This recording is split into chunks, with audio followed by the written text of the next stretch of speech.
He sold his chair for Bitcoin, and now he wants to onboard billions and trillions of dollars into Bitcoin through Bitcoin bonds. I have Pierre Rochard, one of the most OG Bitcoiners and foundational thinker in Bitcoin discourse, on the show today. Welcome back to Bitcoin Season 2. We're talking Bitcoin fees, we're talking block space, we're talking number go up theory, and we're talking about Pierre's views on Bitcoin in its modern day, and even Pierre's thoughts on soft forks. Is Bitcoin going to be okay? Bitcoin Season 2 is brought to you by Arch Network, the platform building bridgeless apps on Bitcoin. More on Arch later on in the show. Let's kick it off.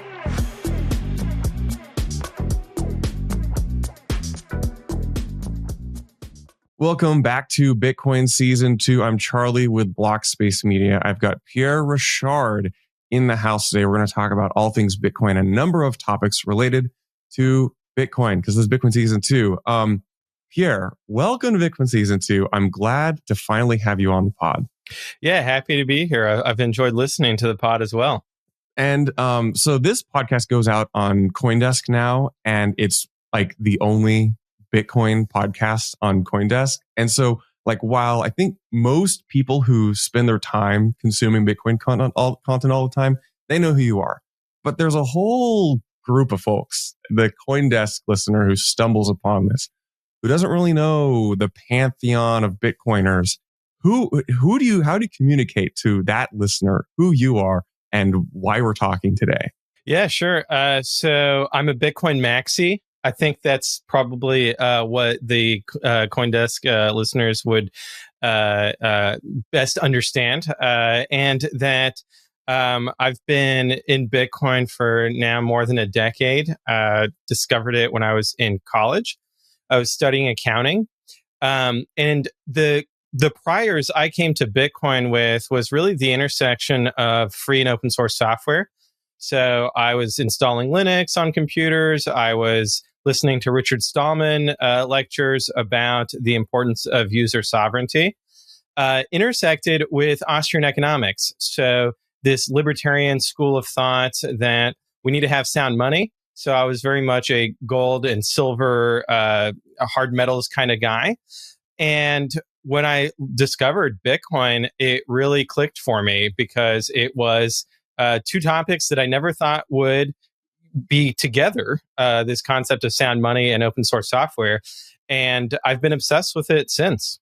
And I remember thinking back, like, you had some of the formative writing, early, mid 2010s that I think defined or directed a lot of Bitcoin discourse. Yeah. In particular, you wrote on like the speculative, I forget what the term is, like speculative attack on fiat, or I don't know what it. But it's funny because this morning, it's April 7th, you announced the Bitcoin Bond Company, which to me is the actual, it's like the implementation of this thing you were writing about a decade ago. What are you up to? Are you, what's the Bitcoin Bond Company? Actually, what's this speculative attack thesis? And what's the Bitcoin Bond Company? How's it fit in there? Yeah, sure thing. So I started writing about Bitcoin late 2012 and wrote a series of articles as I was applying what I knew from having studied monetary economics and accounting and software development, applying what the frameworks I had in mind to Bitcoin. And obviously, I was a huge Ron Paul supporter, still am. And he had written a book called End the Fed, which was great. And the first Bitcoin-focused article I wrote was End the Fed, Hoard Bitcoins. And I was, and still am, very much in the mindset that this is all about, can we use Bitcoin as long-term savings? That's kind of the non-pejorative way of saying hoarding. And that would actually be the use case for Bitcoin that would drive adoption the most rapidly and the most successfully. So from there, I wrote a series and then finally concluded that series with a piece called Speculative Attack, which really looks at what's the end game for Bitcoin. And that if we look at the history of money, the way that monies compete against each other and ultimately one comes out ahead is through this process called a speculative attack, where you have speculators.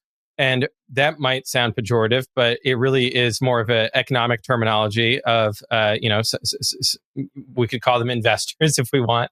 And they are borrowing in the weak currency in order to sell the weak currency in exchange for the strong currency, seeing the strong currency appreciate.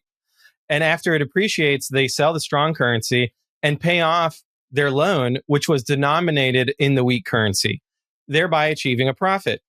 And they do this over and over and over until either the weak currency collapses or those who are managing the weak currency strengthen it by raising interest rates, by imposing capital controls in order to stop people from borrowing it, or by having a forex reserve, right, of the strong currency and being able to defend their weak currency using their reserves.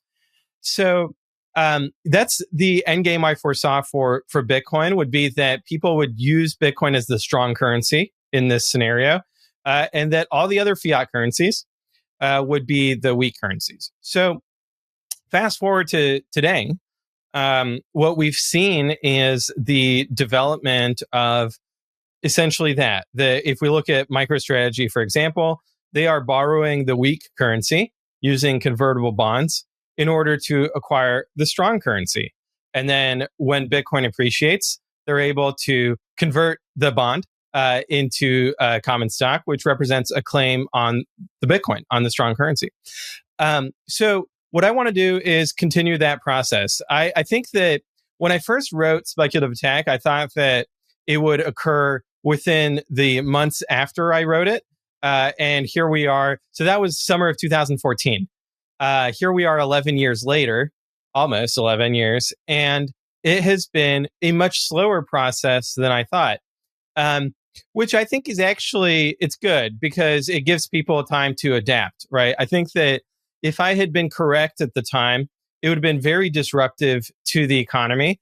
And it, frankly, even though it's not my intent, it would have hurt a lot of people to overnight go from the dollar, being everybody's currency to it going to zero and everyone scrambling to acquire Bitcoin, which at the time were held by very few people. So I think that it's a much better outcome that this is a gradual process and that we have to find a way to do it, that's responsible, essentially. And so that's why I'm founding the Bitcoin Bond Company, so that we can have this risk transfer process happen in a transparent way, so that we're distributing Bitcoin ownership out to as wide of an audience as possible in order to make this transition process to be harmless. And in fact, I would argue beneficial for everyone. And we often think of Bitcoin as the life raft after the fiat Titanic sinks. And I think that's really a negative scenario and not the one that's developing.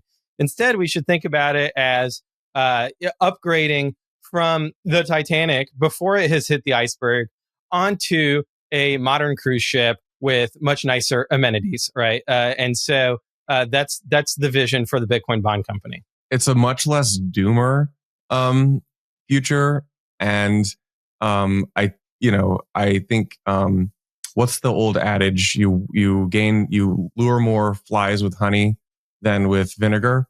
So it maybe inverting the Titanic analogy works. It's funny you mentioned that in reflection, like if the speculative attack were to have happened a decade ago when you were first writing about it, it would have caused much more turmoil. And we're sitting here on Monday, April 7th. This might come out like next week, right? So who knows what happens between now and then, but this is a very, very tumultuous time in the markets. How do you view what's happening right now in the context of just the macro trend of Bitcoin adoption, the Bitcoin Bond Company, and the meta narrative, which is like the corporate and state adoption of Bitcoin right now? Yeah, absolutely. So I think that when we look at the bigger macro picture, right, let's talk economics, is that there's severe imbalances that have developed over the past 50 years because of the dollar's role as the world reserve currency.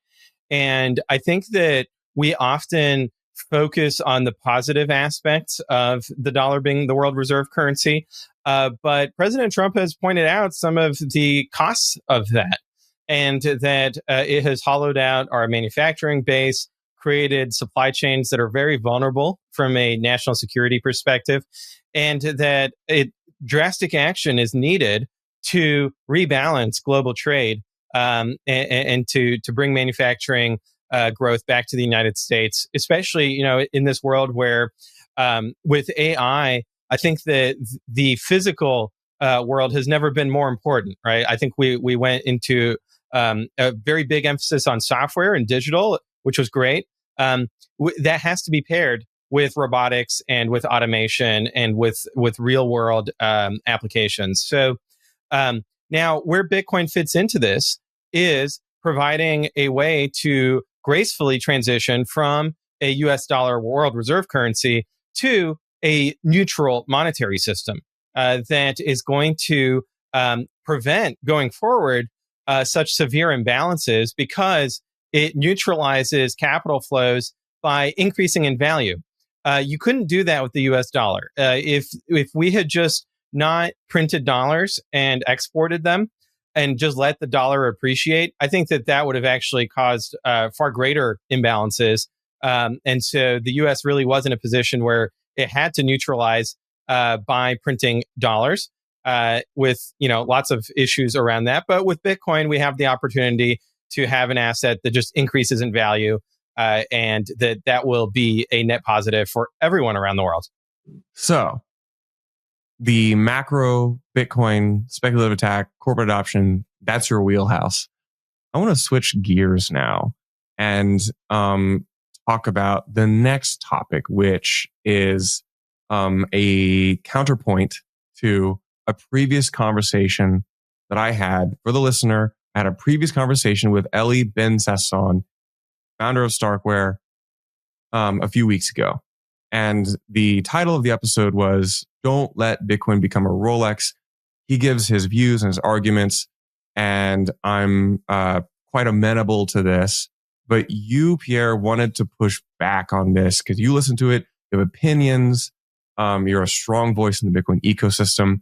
I'm going to toss it to you to frame this and take this where you want to go. What are your initial thoughts on this topic, and what are your counterpoints? Yeah, so I've been studying the topic of transaction fees very closely, and I've changed my mind on transaction fees several times now. So views strong views loosely held, right? I also have changed my views on a transaction fees a bunch. So yeah. And it really, so my first view came to light when I was discussing on IRC with Gavin Andreessen in 2015, the block size limit. And that my perspective at the time was that we should not increase the block size limit because keeping it constrained would enable a fee market to develop, and that this was necessary for Bitcoin security. And I think that that's now the broadly held view of Bitcoin has a security budget problem, and it needs to have higher transaction fees over the long term in order to offset the reduction, the halvings of the issuance of Bitcoin that happen every 4 years, approximately, every 210,000 blocks. So since then, I have completely changed my view on why we need to have a block size limit. I think the argument for having a block size limit is really about the cost of operating a Bitcoin node, and that we want to constrain that cost long term so that Bitcoin continues to be decentralized. I think that operating a Bitcoin node, the option to, right, the freedom to do so, is what enables Bitcoin to be decentralized more than any other factor. And obviously, same goes for holding your own keys and for mining as well, that anybody can mine at any scale. So when we look at what transaction fees have done since then, since 2015, we saw that they went parabolic at the end of 2017. That was driven partially, some argue, by spam. We can debate that terminology. But also by the fact that Bitcoin's price was going up a lot. And so people were moving Bitcoin on chain a lot, whether it was to do arbitrage between exchanges or they were taking Bitcoin out of cold storage or putting it into cold storage. We saw a tremendous amount of turnover in the UTXO set at the end of 2017, which drove transaction fees to astronomical levels, right? Where people were paying like to send just a standard transaction was like $50, and that this caused a lot of hand wringing about Bitcoin scalability and what the future would be for it. After that, in the bear market, transaction fees crashed, right? So they plummeted and they went back to pennies during that bear market. Then fast forward to the next bull market, 21, 22. Again, transaction fees went up, not as much as they had in 17. Partially, it was muted by blockchain.com, which is one of the larger self-custodial wallet providers, upgrading their stack to leverage SegWit. SegWit, a soft fork that had been activated long before, it had been activated in 2017. They finally got around to implementing it, and that dramatically reduced their on-chain footprint or that of their users, which freed up a lot of space and helped lower transaction fees compared to where they would otherwise have been. And then we had the launch of ordinals, right? So ordinals, it was, I call it a launch, but really ordinals existed from day zero in Bitcoin, right? That you could serialize the Bitcoin and assign an external view, a lens on Bitcoin. But they really took off in terms of popularity, and we saw that transaction fees again skyrocketed. Now, since then, I think that whether it's because people are, no longer doing as many on-chain inscriptions as they did in the past, or they've changed to more efficient ways of doing it, that has kind of abated, and transaction fees are back to being very low. So I also think that the reason transaction fees are very low today is because of institutional adoption of Bitcoin. So, for example, Bitcoin ETFs or CME futures also reduce the on-chain footprint. So let's say, for example, that somebody bought Bitcoin at Coinbase in 2015, and that fast forward 10 years, they are sitting on tremendous gains. They want to rebalance their portfolio. They want to pay off their mortgage, put their kids through college, whatever it is. So they sell their Bitcoin, and the buyer on the other side is BlackRock, and they're putting the Bitcoin into their ETF because somebody is buying ETF shares. That would happen completely off-chain within the Coinbase's SQL database, right? So that would mean that there's no on-chain footprint from this economic activity, and that this is so, to the point about Bitcoin being a Rolex, I kind of feel like on-chain is for people who essentially either are in a low trust jurisdiction, right, where there's no custodian that they would trust because they know that they would get scammed, or that it's illegal there, right, to use Bitcoin custodians, and so they don't have access to that. They have to be self-sovereign. Or it's people who want to be self-sovereign, right, in the more positive dimension that they want to hold their own keys, and so that's why they're on-chain. Whereas people who really are, let's say, in the first world, have first world problems, are relatively wealthy, have access to the legal system, have lawyers and accountants, they don't need on-chain.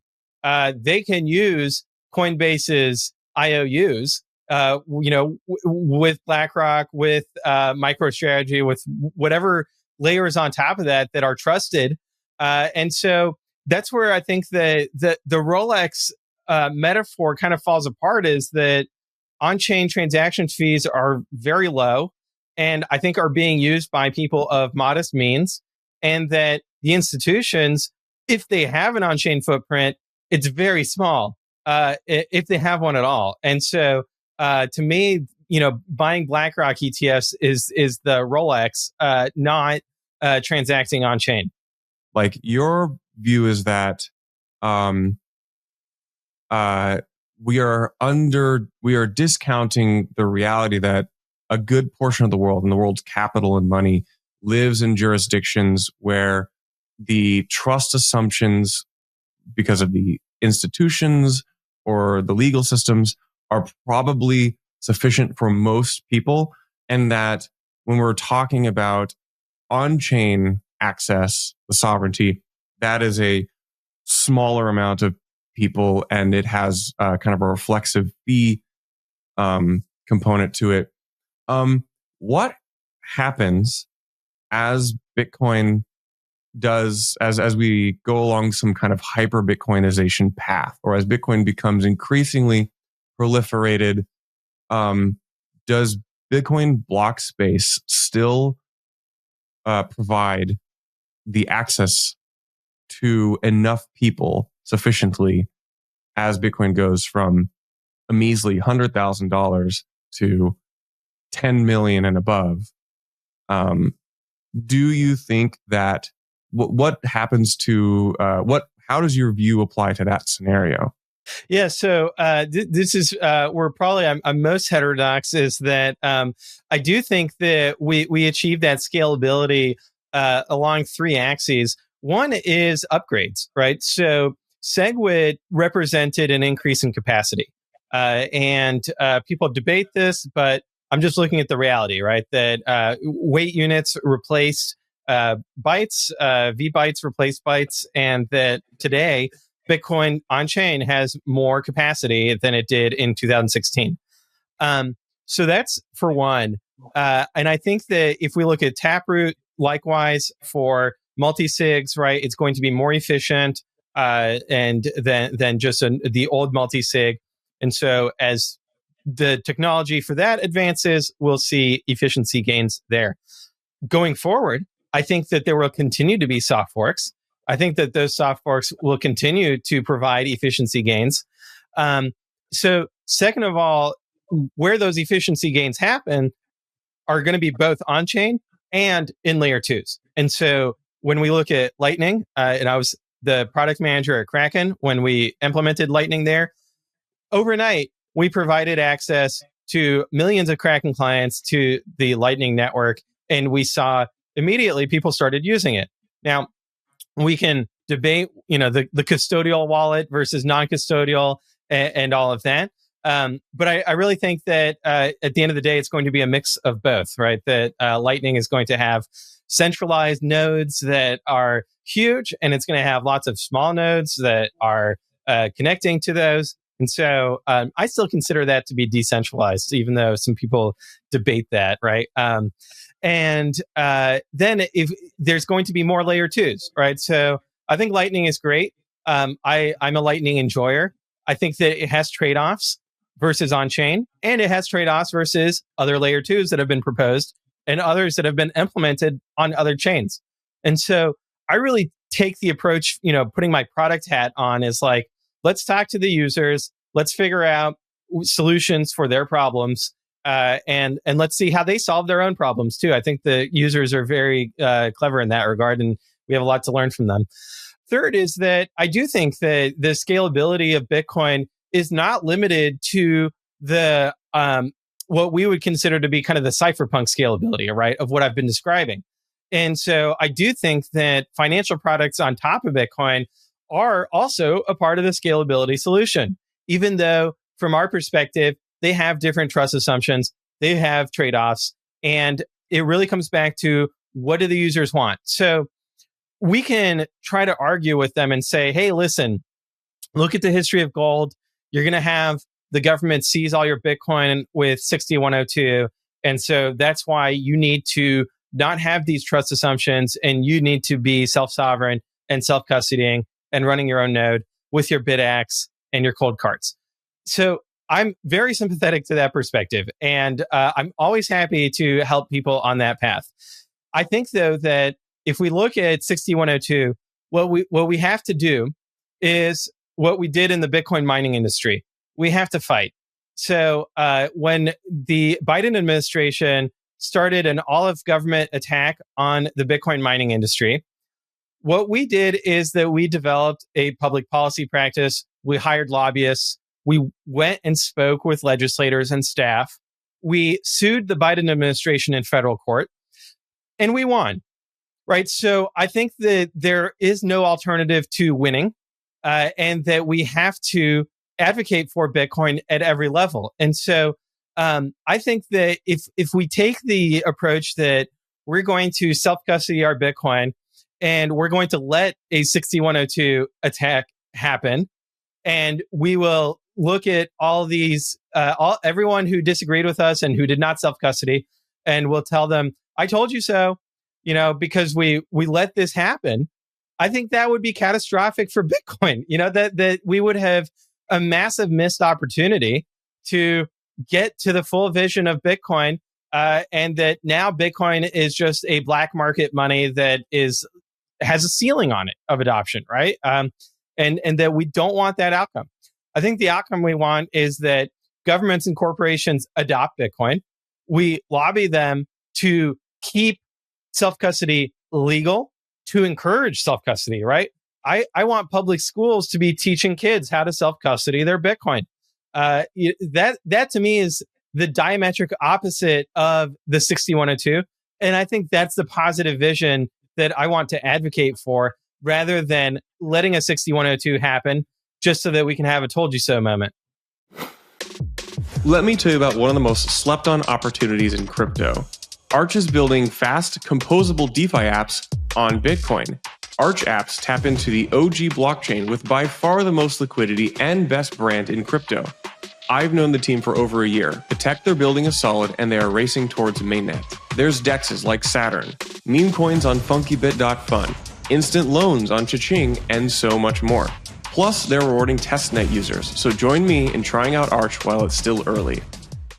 So you present these three axes, and what interestingly, I hear you lead actually with the comment that soft forks may allow scalability of Bitcoin. I'm not aware that you've spoken on specific soft forks. I think you've probably been a little less vocal about that, but it's interesting.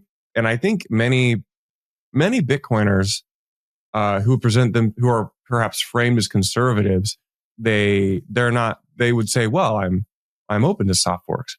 But I would present Jameson Lopp's perspective. If you're familiar with like the ossification of protocols, and he uses email as a good example, this perspective says that we are seeing very clear product market fit and adoption among corporations, and we see the like financialization and financial productization of like Bitcoin services. Those are very clearly happening. But when we look at the topic of soft forks, which are unclear, they're fraught historically, and it's not super clear. They're often just very unclear things to discuss.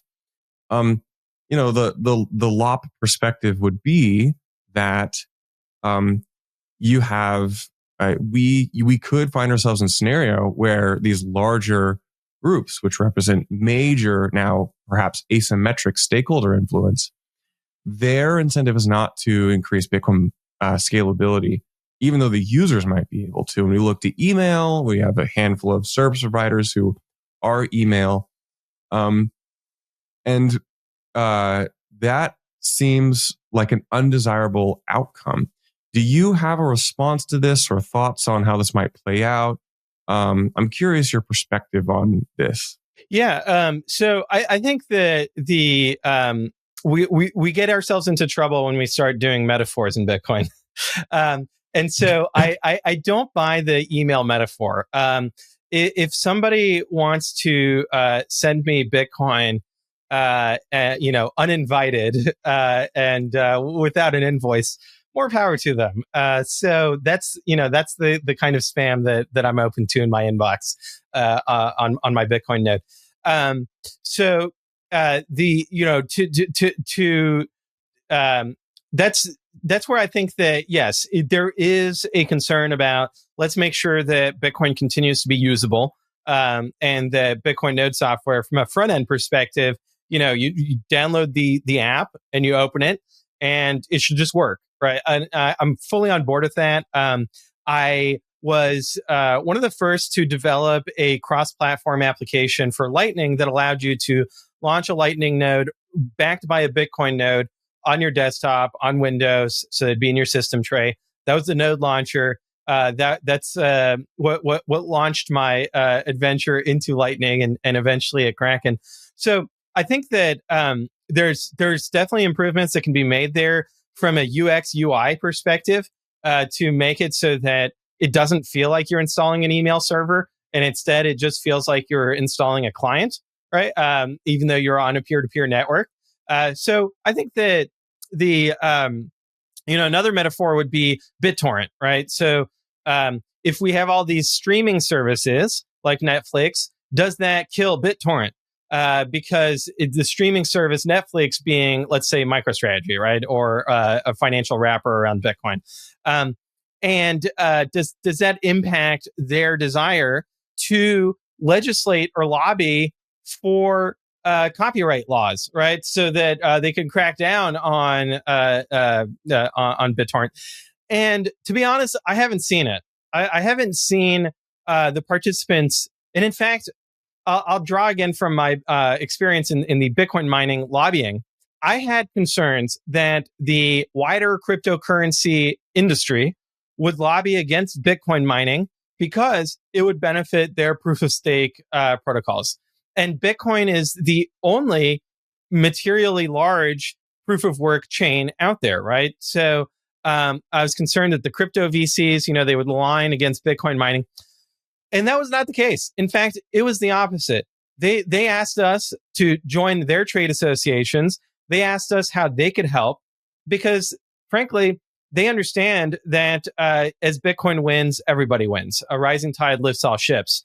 And so from MicroStrategy's perspective, and I think that I think Mr. Saylor would agree with me on this, is that we want to, not we MicroStrategy, I don't represent them, but as somebody who's interested in the financialization, or I would argue the Bitcoinization of finance, what we want is for the underlying utility of the asset to continue to increase, because that helps accrue value to the asset, that helps accrue value to the financial instruments that exist above Bitcoin, right? On top of Bitcoin. So they're powered by Bitcoin. And so I would like, a good metaphor here's the metaphor I would use, right? So we want Apple to continue to improve the iPhone as an Apple investor, right? You don't even have to be buying the iPhone. Let's say I'm buying shares of Apple. I'm not buying the iPhone. I'm buying shares of Apple. I want Apple to continue to improve the iPhone, right? I might be an Android guy, but so you see the alignment of incentives, I think is actually, it's very aligned and complementary, and it's not substitutive. And so at the end of the day, all of the players who are building on top of Bitcoin in the financial system, they want the Bitcoin network to continue to be healthy, to continue to be usable, because that is going to drive value accrual big picture. So your argument is and which is a common Bitcoin argument. All Bitcoin participants are generally aligned with Bitcoin's success. So, it's interesting. You bring up you brought up a reference which I was also surprised about, where I was surprised to see a lot of unity among broader crypto at the national stage, like endorsing Bitcoin, realizing that it is kind of like the thing that if Bitcoin dies, the industry dies. I personally was very surprised to see a lot of locking of arms at the larger national stage, maybe with the exception of someone like Ripple, which is its own thing. They are the exception that proves the rule. They're the stick in the mud. Yes. Yeah. Those, oh man, if we had an enemy number one, it would be Ripple. So Maybe evolving the discussion to a thought that I've had, which I kind of want to bounce off you, which I think is a pretty interesting one because you think about Bitcoin and corporate adoption a lot, which is if we're familiar with the analogy of the hodler's journey, a lot of people get into Bitcoin by way, perhaps initially, of just, the number's going up. I got to own some. That's a kind of a speculative draw. Very few people come at it from you, Pierre, from the Mises and software world. But most people come in because they see the number going up. It's a good investment or great speculation. And then somehow their views may mature, maybe just beyond speculation. But what's funny is, you mentioned this with corporations, I almost see the corporations undergoing the hodler's journey as well. I look at, if we're just be candid, like I'm familiar with like the Saylor arguments of like Bitcoin is super hard money and it's great. It's the hedge against inflation. But most of these other corporations buying Bitcoin, frankly, it is their back's usually up against a wall. Their business models are they're strained or becoming irrelevant. And Bitcoin is this kind of like lifeline for them to be relevant or re-engage or pivot. Do you think that is this is could be a difficult question to answer, but do you think that is currently the primary motivation for corporations buying Bitcoin? Or do you think there is a different trend happening? Why do you think that that's actually why a lot of these corporations are buying Bitcoin? So it is in the sense that there's a great book called The Innovator's Dilemma, where the author points out that a problem with successful incumbent companies is that they are successful. And so they're essentially, if you look at it from the landscape of of profitability, they're at a local maxima.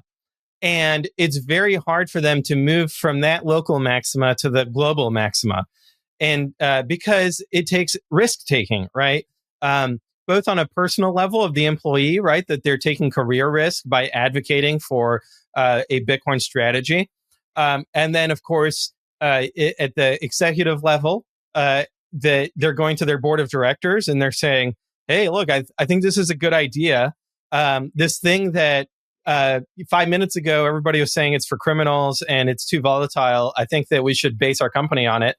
And then the board of directors, right? They have reputations. A lot of them have developed those reputations professionally for decades. And this is kind of the pinnacle of their career. And that if they don't want to get kicked off other boards or, lose their reputations, that they can't sign off on this.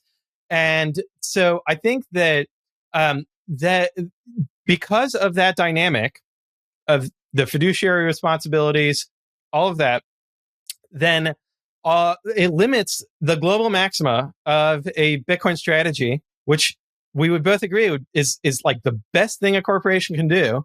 It limits it to the corporations that have no other option, that are truly desperate, and that they're throwing a Hail Mary, and that the board goes along with it because, frankly, the company's going to go out of business or just doesn't have very good prospects of increasing their profitability and shareholder value going forward.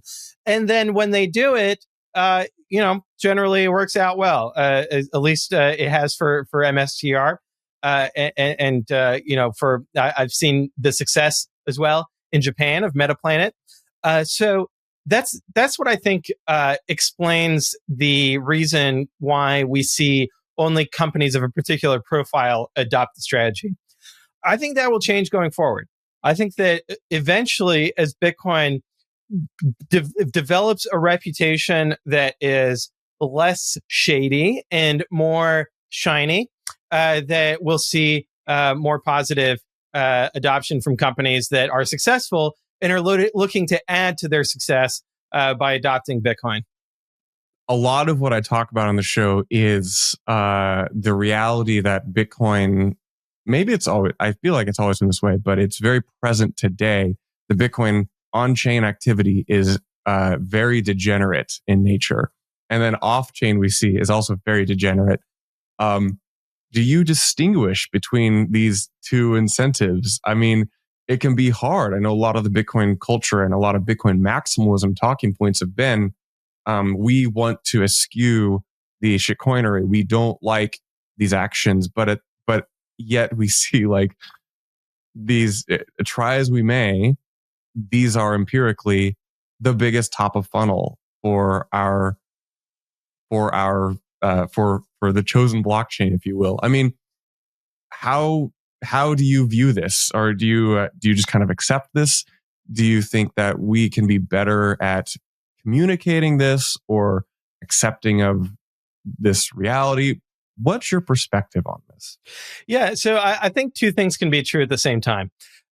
One is that freedom is a means, that we have free will in general, and in particular with Bitcoin being permissionless, that we have a degree of freedom that is really unparalleled in the history of monetary economics and of software, right? That free software, it's not just free as in beer, it's free as in freedom, as Richard Stallman put it.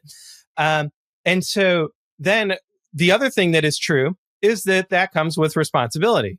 And so it comes with responsibility in terms of how we store our private keys, right? So if you lose your private keys, there's nobody to call, no customer support line to recover it, at least officially, right? There's lots of unofficial businesses that are happy to help you recover your keys or try to. But if you've truly deleted them, there's no way to try to get a hard fork in there and recover your Bitcoin, right? And so it's also true at the software engineering level. So, I have a PowerPoint presentation where I have a slide for each proposed soft fork that I've come across. And so far, I'm up to 22 slides. So there's a lot of soft fork proposals out there of varying quality, of varying, thought behind them, different intents, and varying trade-offs. And so I think that from a software engineering perspective, we have to also be very responsible there to make sure that. So first of all, I think I'm more liberal on soft forks than a lot of core devs are, and a lot of other Bitcoin maxis are, because they are opt-in. That's what I like about soft forks, is that you don't have to use SegWit if you don't want to. You don't have to use Taproot if you don't want to. You don't have to use Schnorr signatures, right? You can continue to use ECDSA. I think that's one of the beauties of Bitcoin, and what contributes to its reliability is that you're not forced to upgrade. Contrast that with Ethereum, for example, where you are forced to upgrade. In the past, it was with the difficulty bombs, and then, of course, with the proof of stake upgrade, where users are, from my perspective, they're coerced into a new set of network rules. And that's not the case with Bitcoin soft forks. And so that's why I'm much more open to soft forks than would otherwise be the case. I also think that each soft fork creates work for the developers. And so they have to then not only implement it, activate it, and then also maintain it. And so then it becomes part of the code base and forever, right? And so they have to maintain that soft fork. And I think that's where we have to have some empathy for the core devs when they might have a reaction to a soft fork proposal that's, maybe they're rolling their eyes, and we can't take that personally, because they're thinking about the fact that they're going to have to live with this soft fork for the rest of their lives, or at least professionally if they're continuing to work on Bitcoin Core. And same thing with the application developers on top. They're going to have to deal with all the users asking for this address format to be implemented in this wallet software, etc. So that's actually, I think, the greatest cost of soft forks is the maintenance long term, and that's what gives me the most pause. Otherwise, I would say activate everything. All right, let's just see what people use, and let's just let the market decide. Essentially, then when we look at the degenerate gambling that goes on in the wider cryptosphere or on chain on Bitcoin, I think that's where, what you do with your freedom is a separate question of, do you have the freedom to do it or not? And so I do think that there are moral responsibilities, right? So just because you have the freedom to hack the Bybit wallet and steal all their Ethereum doesn't necessarily mean that that is a good and wholesome thing to do. And so I admonish and denounce the North Korean regime. I ask them to return the assets to Bybit. And I think it's bad that they did that, even though, they had the freedom to do it, looking at it from a cybersecurity perspective. So then, of course, that's an extreme example, right? But it's also the case with somebody who's spending all day staring at a chart, trading, meme coins. Yes, they have the freedom to do that. I would ask them to maybe find something more productive to do and to create more value for society. So that's the way I square that circle. This might be a good way to end it because if somebody's listened this far, they're probably open to a number of topics. And I don't talk about that much on this podcast, but I do think this is a very interesting topic. The issue of faith, and particularly in your case, the Catholic faith, and how it relates to Bitcoin. This is kind of a trend in Bitcoin culture. A lot of Bitcoin, I'm not sure whether it's coincidental or if it just Bitcoin tends to select for people with this bent, but you are one of the foremost voices in the Catholic Bitcoin movement. I'll give you the floor to kind of present this perspective to the CoinDesk audience and how your views and faith impact your position in the world of Bitcoin and broader culture. Yeah, absolutely. So I was baptized Catholic as an infant at the insistence of my grandmothers. Then I was raised outside the faith. I was raised agnostic, atheist. Didn't think anything of religion in particular. I wasn't militantly opposed to it, but I also just didn't. It didn't speak to me. And then two things happened. One, Bitcoin, right, where I think over time, as Bitcoin changes your incentives and shifts your perspective away from materialist consumption, where you're selling your chairs. And you're creating a space and a vacuum, both physically and mentally, that you end up having room for spirituality, right? That you're no longer caught in the rat race of trying to keep up with your neighbors, and you're not kind of then that fiat mindset. That I think that you're dematerializing wealth. You're putting it into 12 or 24 words. And that it does shift your perspective in that regard. And then when I look at my personal life, I had children, and I realized that there's a stark contrast between their innocence and the guilt I carry around. And that as I was reflecting on that, that's when I came back to the Catholic faith and read the Wikipedia article about Jesus Christ. That was like the first thing I did, right? It all like Wikipedia for Pierre, which is kind of funny. Yeah. And I read through it, and at the end of it, I was crying, and I realized that I was a Christian, and that it was on a moral and philosophical level, but also on a spiritual dimension, that this was true. This is what happened. And that sent me down my faith journey, several years ago now. But I continue to pray every day. And I think that it's really important for Bitcoiners to explore that area at the very least. And so I do call for their conversion. One of these days, we can probably have you on, and we can do a deep dive episode on Catholicism, which is interesting. I studied a lot of church history over in my day, so it's a really interesting topic. Switching gears to capstone this conversation. We talked about a lot of things, but one interesting thing that you mentioned, you said you were more open to soft forks than probably a lot of other Bitcoiners in your class and kind of definition of Bitcoin maxi. And which is really interesting to me because that's one of the things we focus on this podcast. We have our conference, which is very focused on candid exploration of technical proposals for soft forks and Bitcoin scaling. We are much more further along than we were a year and a half ago on any kind of developer consensus or discussion on a soft fork.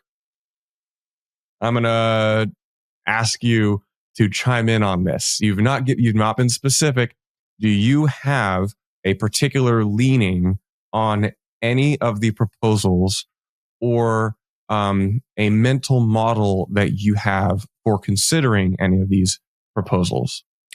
Yeah. So my mental model on it is really about what are the trade-offs of the proposal and how much value does it create versus how much cost does it create, right? And so the trouble I have with coming down and saying, hey, this particular proposal is the one I'm getting behind, is frankly that the value is very ephemeral, to put it bluntly, of the proposals that I've read. I haven't seen one where I really found it to be super compelling. And so, I think that a lot of people have asked, hey, let's develop some applications that would make the value more concrete to people. So I think that would be, putting, again, my product hat on, that would be a really great way to solidify the value proposition. And at the same time, though, I understand the build it and they will come, right? Of hey, yeah, nobody's going to build an application if they don't know that the soft fork is going to get activated. So it's a bit of a chicken and egg problem. And so that's where, I do lean on the side of let's just crack some eggs and activate some things. Which ones in particular, because again, back to the value question, that's where I don't have a strong leaning of CTV or CAT or Vault or transaction hash or so, that's for one. The other part of it, I think that there's two different kinds of soft forks. There's the ones that enable new functionality, and there's the ones that are fixing things. So, the kind of clean up soft fork proposal, let's prevent time warp attacks and things like that. That Matt Corallo has been advocating for. I do lean more strongly in favor of let's fix things rather than let's create new functionality. But I don't see them as mutually exclusive either, right? So it really comes down to, and this is where I have a lot of deference towards the developers because they're the ones that are going to have to maintain this. They're the ones bearing the maintenance cost, and me as the node operator, as long as the soft fork is not increasing my cost, I'm fine with it. And so that's where it really is a negative externality on the developers, not on me as the node operator. And so I hope that indicates why I don't come out strongly on one soft fork or the other. I would have stronger opinions if I was a Bitcoin Core maintainer, for sure. Well, I really appreciate that. Pierre, I enjoyed our conversation. I feel like we touched on some interesting topics, and I invite the CoinDesk listener. I feel like all the Bitcoiners know who you are. I already follow you in your relevant places, but where can the CoinDesk listener, where can the broader hoi polloi follow you to check out your latest ramblings and talking points? Yes, I'm very active on X. So at Bitcoin Pierre is where you can find me. You can also find me on LinkedIn, Pierre Rochard. Just be careful on either platform. There are impersonators. So just make sure that you're following the right one. And I look forward to continuing the conversation. Yeah, I will make a comment. I think you may be one of the most impersonated Bitcoin figures. I don't know what it is, but it's just a lot of fake Bitcoin Pierres out there. So make sure you're following the right one. Pierre, thank you so much for coming on Bitcoin Season 2, and I'll see you IRL at some mining or Bitcoin conference eventually. Absolutely. Thanks, Charlie. Bye.